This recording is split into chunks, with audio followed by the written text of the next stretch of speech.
welcome to the Divine Nexus Comics YouTube channel. Make sure to like, share, and subscribe, and enjoy the video. This is the adventures of Grogu Part 6, the Lava Moon of Mustafar. The Razor Crest emerged from hyperspace into a sky dominated by a deep bruising crimson.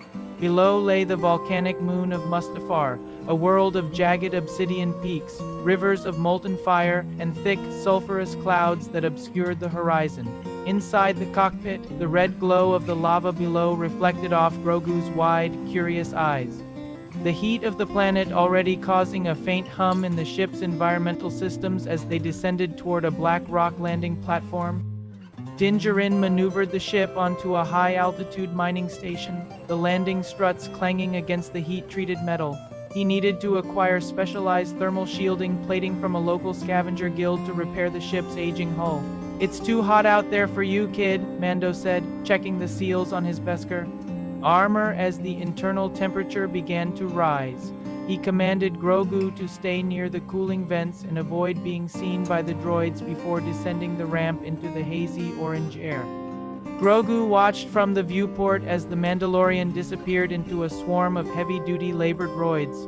The boredom of the ship's interior was quickly eclipsed by a fluttering shadow dancing just outside the glass lava bat, its wings glowing like embers as it chirped against the reinforced pane, captivated by the creature's fiery bioluminescence. Grogu scurried toward the secondary maintenance hatch, his tiny fingers finding the manual override he had grown far too familiar with.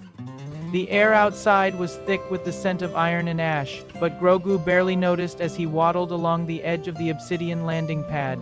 The ground was warm beneath his feet, and the roar of a nearby lava fall provided a thunderous soundtrack to his trek across the treacherous terrain. He followed the lava bat as it dived toward a cluster of cooling basalt pillars, where a rare species of ash bloom flowers grew, their petals shimmering with a faint internal heat that pulsated in the dark. Reaching the edge of the basalt formation, Grogu spotted a particularly bright ash bloom nestled in a deep crevice.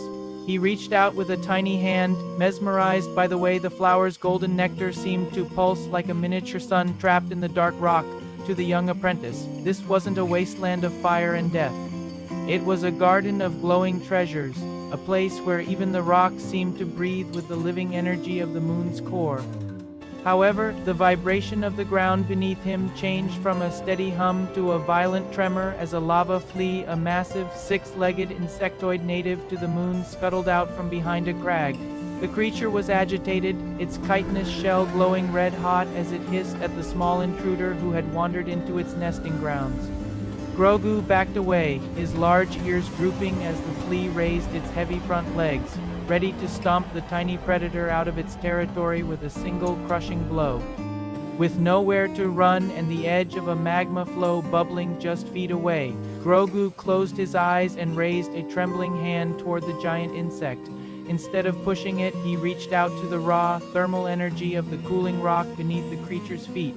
With a sharp grunt of effort, he used the force to instantly sap the heat from the basalt, causing the ground to contract and crack, trapping the lava flea's legs in the rapidly cooling, jagged stone before it could strike. The creature chattered in confusion, pinned in place by the sudden solidification of the rock, while Grogu took a deep, shaky breath.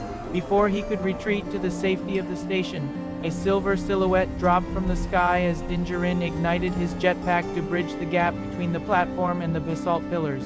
"Grogu!"